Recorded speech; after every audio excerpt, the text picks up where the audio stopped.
Hey guys, it's 5:19 p.m. on October 20th, and we're playing Tigger's Honey Hunt for the Nintendo 64.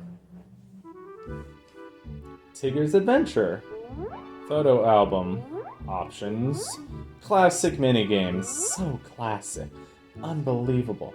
Anyway, super cool times. We're gonna start a new game because we're super cool.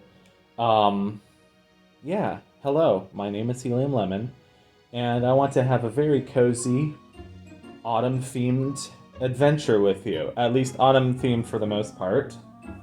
Uh, no better time of year for Winnie the Pooh than autumn. Although Winnie the Pooh's great all year round. But it's just it's a perfect, cozy, wholesome children's series that's, just as fun for adults as well. And we get to explore the 100-acre wood in this game, and it's lush, it's beautiful, it looks like the illustrations of a picture book, and I've always loved picture books, and I've always loved, just super cozy games that just are wonderful to look at and full of wonderful characters. Look at these talking animal characters. This game makes me wish I had grown up watching more of the classic Winnie the Pooh cartoon, or at least reading the books. But I'm still young, and I'm still young at heart, and there's plenty of time to do these things. So look, isn't this game just absolutely beautiful? Like, look at the illustrations in the background. It just really feels like you're in a storybook. Is there anything down here? It's just a hole for you to fall in, to learn how to jump. Oh, who lives in this hole here? There's a cave simply stacked with honey pots. Under here. I thought it was spelled Hunny. No, it's spelled... Never mind. Aha, first secret area. There's gonna be a few of these secret areas. I've beaten this game twice. And only in the last... I've only been playing this game for like the past month or so. So this game is still sort of newish to me, but this is a game that I think I discovered on YouTube at some point when I was just starting high school, and was shortly after my dad bought me an N64 because I begged him for it, because I really wanted to play Banjo-Kazooie, because my favorite Let's Player at the time, Nintendo Capri Sun, did a playthrough of Banjo-Kazooie, and I was like, I couldn't imagine myself not having that game. Anyway, and so that was the kind of games that I was into, like, very much like beautiful, whimsical games with lots of like colorful characters and animal characters and super beautiful environments to explore. And Tigger's Honey Hunt, while it's not a masterpiece, is certainly just like a wonderful game that makes you feel like you're in a forest with all these wonderful Winnie the Pooh characters. Anyway, this game has versions on PS1 and PC, and I think that's it. Only notable difference being that the Nintendo 64 version didn't have the memory capabilities that the PS1 had, because N64 took cartridges, PS1 took like CDs or discs basically. So they had the memory capability for actual voice acting and actual CGI cutscenes. These rocks look mighty dangerous. I need to find the wheel to my wheelbarrow so I can harvest all of my carrots. If I don't pick them today, they'll be ruined. What does that say that says carrots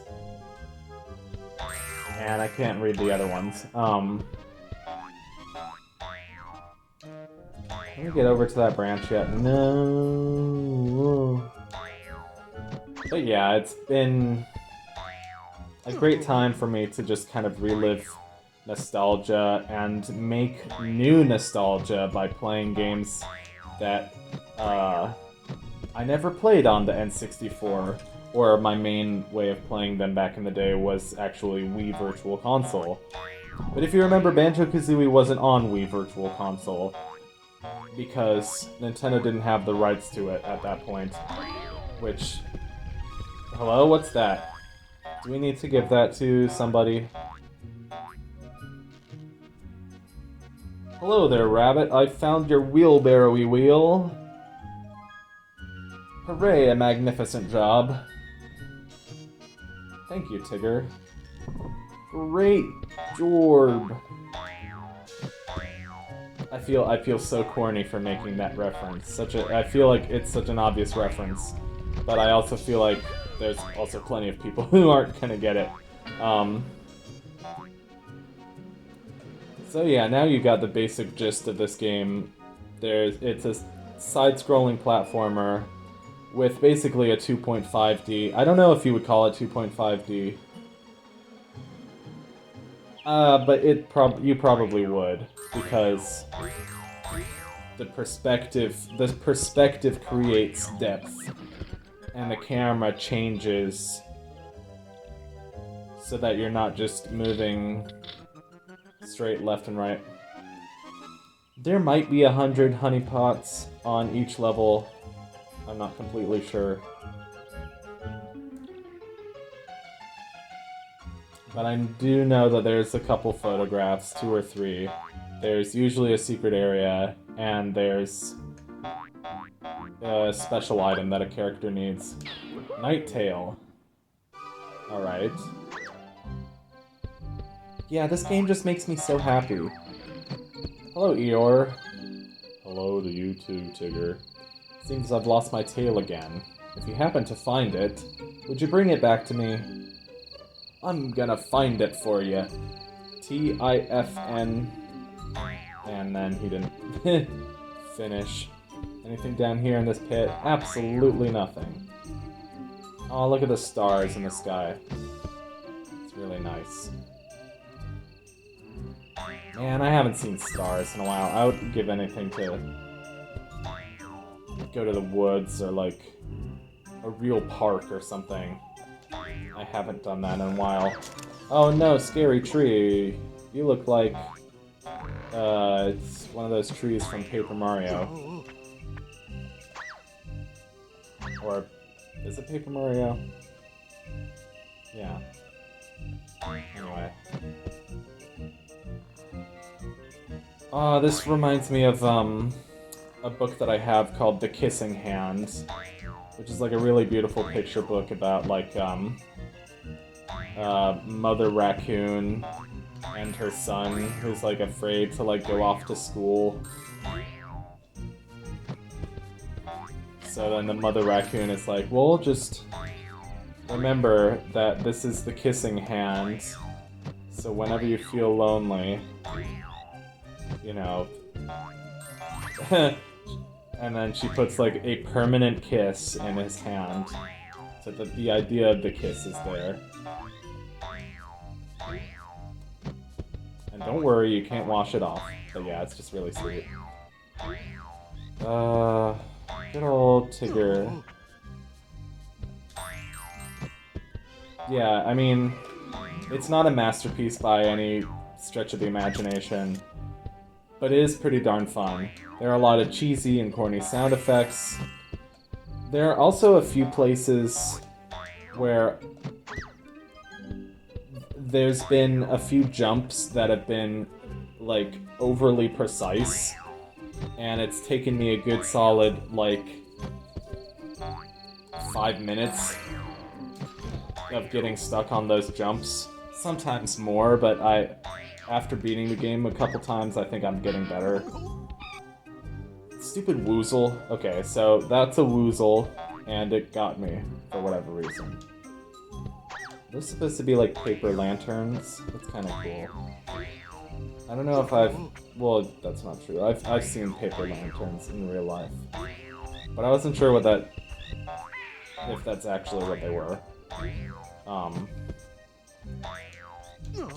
So yeah, taking a break from Jimmy and the Pulsating Mass to do this, because I wanted to do this game while it was still autumn. It just seemed too perfect. This is the part of the level where I'm like, hey, where do I go? Because you keep going to the right. Oh, well, that's a thing that I can't get. Or maybe I can. Oh, right. We're supposed to be going right.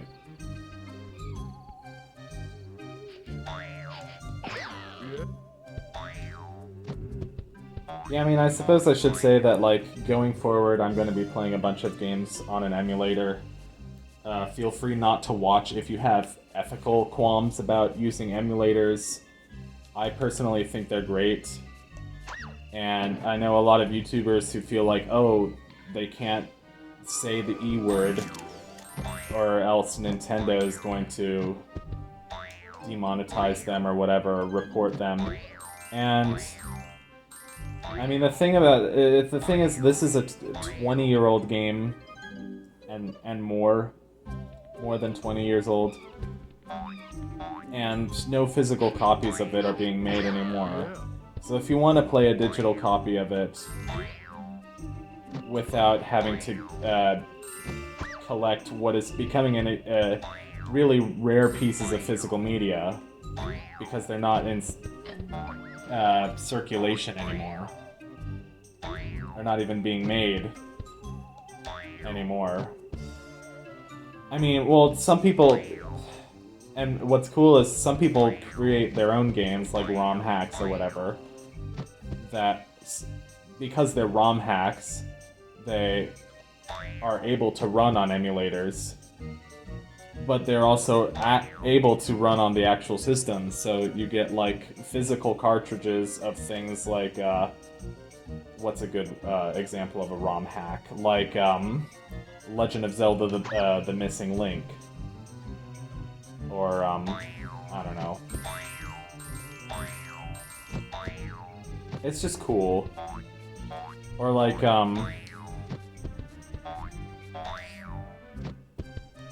Grand Pooh World 1 and 2. I'm pretty sure they made actual Super Nintendo cartridges for those. I don't know. I'm not sure. There's something that I've been wanting to do.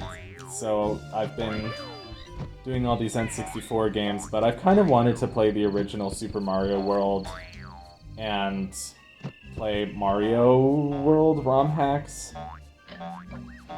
I'm nervous about saying Kaizo ROM hacks because I know that I would not... It would just be very difficult. I'm a pretty good gamer, but I would definitely rage a bit at a Kaizo ROM hack, especially because those games take such oddly specific skills to complete, and I've never been that good at Mario anyway.